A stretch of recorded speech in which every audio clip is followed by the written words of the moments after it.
سجدوں کی خوشی ہو یا غم کا توفیق ملنا ہی بڑی بات ہے۔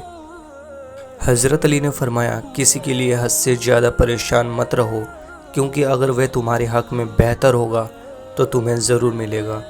ہم سفر کی نشانی۔ بہترین ہم سفر کی سب سے بڑی خاصیت یہ ہے کہ وہ آپ سے اختلاف اور ناراضگی کے باوجود بھی آپ کا خیال رکھنا اور فکر کرنا نہیں چھوڑتا۔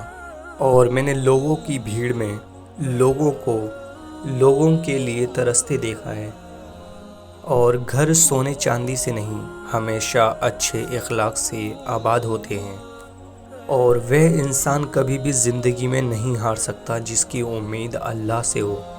دولت اور عہدے انسان کو صرف عارضی طور پر بڑا کرتے ہیں، لیکن انسانیت اور اچھا اخلاق انسان کو ہمیشہ کے لیے بلند رکھتے ہیں۔ پریشان ہونے والوں کو کبھی نہ کبھی سکون مل ہی جاتا ہے، لیکن پریشان کرنے والے ہمیشہ سکون کی تلاش میں ہی رہتے ہیں۔ اور اگر دنیا سکون کی جگہ ہوتی تو اللہ کبھی جنت نہ بناتا۔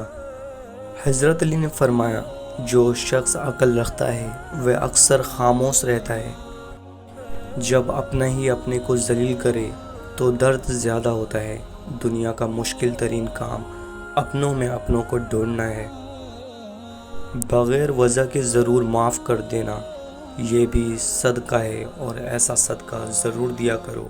عقل مند کہتے ہیں، کیچڑ میں پتھر نہ ماریں، اپنا ہی دامن داغدار ہوگا۔ احتیاط کا اگلا درجہ یہ ہے کہ کیچڑ سے دور چلے جائیں، ورنہ کسی اور کے پتھر مارنے سے بھی آپ داغدار ہو سکتے ہیں۔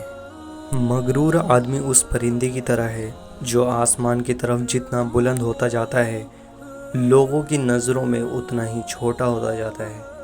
اور بھولتا تو کوئی نہیں، بس یاد کرنے کے بہانے ختم ہو جاتے ہیں۔ وقت اور سمجھ ایک ساتھ خوش قسمت لوگوں کو ملتے ہیں، کیونکہ اکثر وقت پر سمجھ نہیں ہوتی اور سمجھ آنے تک وقت نہیں رہتا۔ اور اکثر وقت کے ساتھ سب کچھ بدل جاتا ہے، تعلق، رشتے، دوستیاں۔